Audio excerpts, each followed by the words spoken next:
તો આજે કેબિનેટની બેઠક મળી હતી ત્યારે રાજ્ય સરકારના રાહત પેકેજ અંગે કેબિનેટ બેઠકમાં ચર્ચા પણ કરવામાં આવી।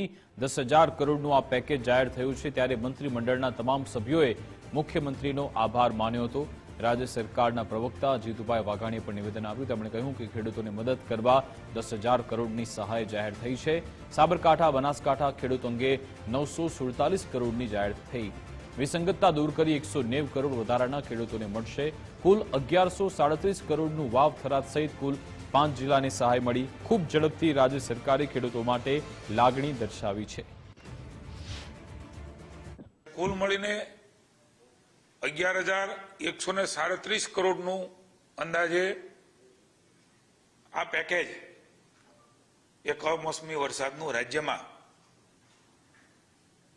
જે માનનીય મુખ્યમંત્રીએ જાહેર કર્યું છે અને આપ સૌ જાણો છો એના ફોર્મ પણ ભરાવાના ગઈકાલથી વાવ થરાદનું જે મુખ્ય પેકેજ છે પાટણને એ જિલ્લાઓને શરૂ થઈ ગયું છે, એનો જીઆર પણ થઈ ગયો છે। ખૂબ ઝડપથી આ પ્રકારના જીઆર કરીને રાજ્યની સરકારે એ ખેડૂતો પ્રત્યેની એમની જે લાગણીઓ છે દર્શાવી છે। એના માટે માનનીય મુખ્યમંત્રીશ્રીને વિશેષ રાજ્યના મંત્રીમંડળે અભિનંદન પાઠવ્યા। માનનીય નાયબ મુખ્યમંત્રીને પણ હર્ષભાઈ અને માનનીય મુખ્યમંત્રી ને પણ વિશેષ ભૂપેન્દ્રભાઈને અભિનંદન પાઠવ્યા છે। ખરીદીની શરૂઆત થઈ છે ત્યારે આપના દ્વારા પણ પૂછપરછ થતી હતી કે કેટલી ખરીદી એ થતી હોય છે। અત્યાર સુધી 14,824 મેટ્રિક ટન મગફળી 6,392 ખેડૂતો પાસેથી લગભગ 108 કરોડ રૂપિયાની ખરીદી એ અમારા સેન્ટરો ઉપર અત્યાર સુધીનો જે મને આંકડો મળ્યો છે એ પ્રમાણે ખરીદી થઈ છે અને ખેડૂતોને SMS વગેરે જઈ રહ્યું છે અને એના દ્વારા એ જ્યાં પણ સેન્ટરોમાં એમને આવવાનું છે ત્યાં આવવાની સૂચનાઓ પણ મળી રહી છે અને એ પ્રકારેની સમગ્ર વ્યવસ્થા માનનીય મુખ્યમંત્રી પણ સ્વયં મોનિટરિંગ કરી રહ્યા છે। ભગવાન બિરસા મુંડાની 150મી જન્મજયંતિ ડેડિયાપાડામાં માનનીય નરેન્દ્રભાઈની પ્રેરક ઉપસ્થિતિમાં 15મી નવેમ્બર એ અવસરે ડેડિયાપાડામાં નર્મદામાં રાષ્ટ્રીય કક્ષાનો કાર્યક્રમ એ ગુજરાતમાં યોજાવાનો છે। એની પણ વિચાર વિમર્શ કરી અને માનનીય મુખ્યમંત્રીએ માર્ગદર્શન આપ્યું છે।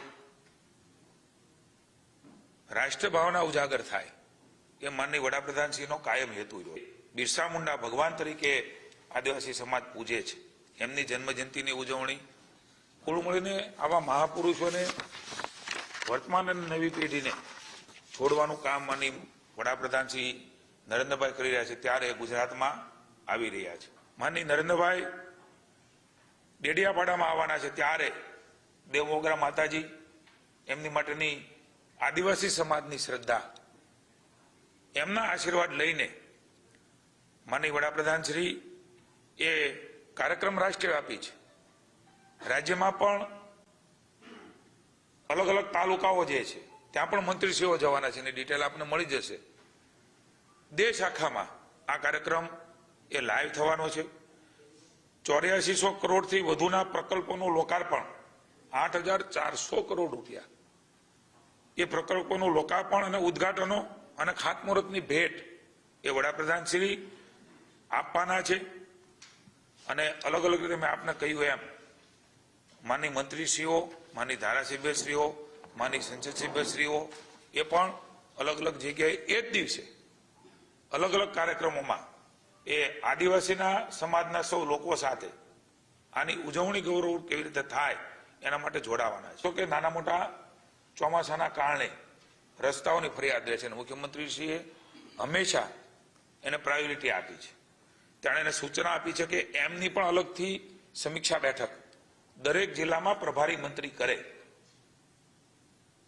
ક્વોલિટીમાં કોઈ પણ જાતનો કોમ્પ્રોમાઇઝ કોઈ પણ સંજોગોમાં ભૂપેન્દ્રભાઈની ભાજપની સરકાર એ ચલાવવા માંગતી નથી। આવો સંદેશ સ્પષ્ટ રીતે દરેક જિલ્લાઓમાં પ્રભારી મંત્રીઓ દ્વારા વહીવટીતંત્રને જાય।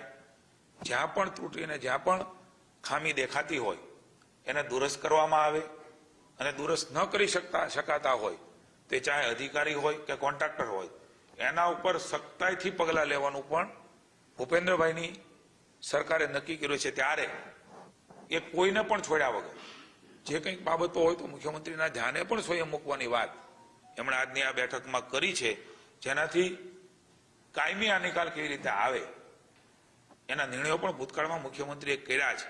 એ સંબંધી પણ એમણે માર્ગદર્શન આપ્યું.